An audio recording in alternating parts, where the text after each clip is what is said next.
woke is strong with this one. Yet again, a police force which is unable to describe whether the perpetrator of an offence is a man or a woman because the offender dressed as a woman and it might upset or offend them to be misgendered. British Transport Police have refused repeatedly to release information on a suspected flasher, whether the person dressed in a skirt and a wig exposed male or female genitals to two teenage girls on a train at Thiel Station in Berkshire. Now, let's be fair, normally it wouldn't matter what genitals were exposed, as it would be an offence either way, especially as the victims were 15 and 16 years old. So the actual genitals isn't really of much consequence in that respect, but of course, when it comes to trying to identify a person and any subsequent investigation, it would really be helpful to know if the person was a male or a female. Now, before you berate me, I can see with my own eyes, based on the images, that the offender is a bloke. Either that or she has some very manly facial features and is very ugly. And my bets are, of course, on the fact it's a man in a dress, because let's face it, if you want to get away with a sexual crime, then pretending you have mental health problems nearly always seems to work. The incident happened just before 3 p.m. on the 2nd of September, when the two girls were sat on a train. The man approached the window as the train started to leave the station, before getting its cock out and making lewd hand gestures in the girl's direction. He then walked into a shelter on the platform and had a wank. But the police can't say whether this was a man or a woman. British Transport Police were contacted after they released their appeal photos and asked to clarify if the offender was male or female, seeing as they omitted that information from their appeal. But they simply replied that it did not need further descriptions after issuing the appeal.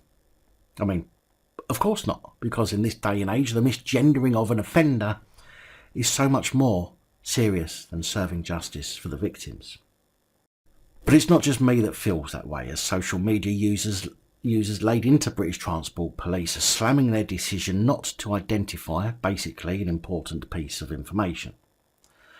Sonia Sodder, I think that's how you pronounce it, an Observer columnist, tweeted, "The police don't know who this male accused of exposing his penis to two teenagers is, so they have no idea of his preferred pronouns. Yet they err on the side of caution to avoid offending him over clear language to assist in identifying a male sex offender. See the problem?" Another said, "This is exactly the sort of person who wants to enter female toilets and who wants to get you locked up if you dare object."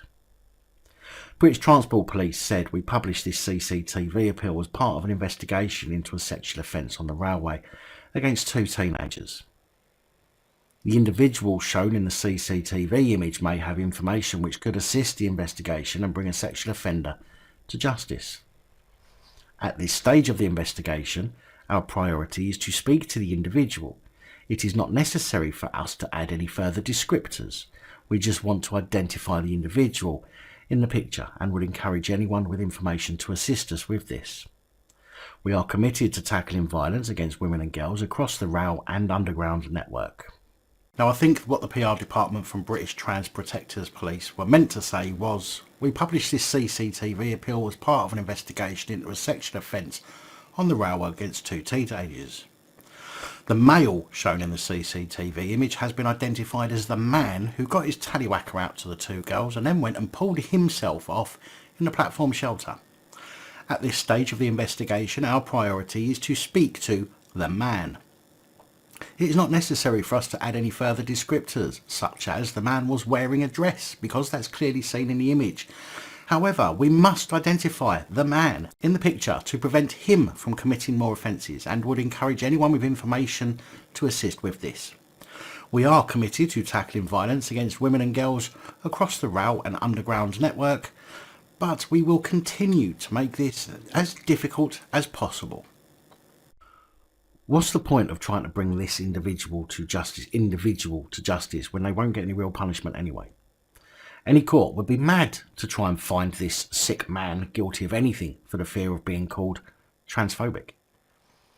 I mean, it's pretty simple. If somebody gets their cock out, they're a man, regardless to what they're wearing or presenting as at the time. It really isn't rocket science. It's simply biology. I recommend you go and read the comments yourself on that post, which I'll link to in the description. It really is worth a read if you fancy a good laugh.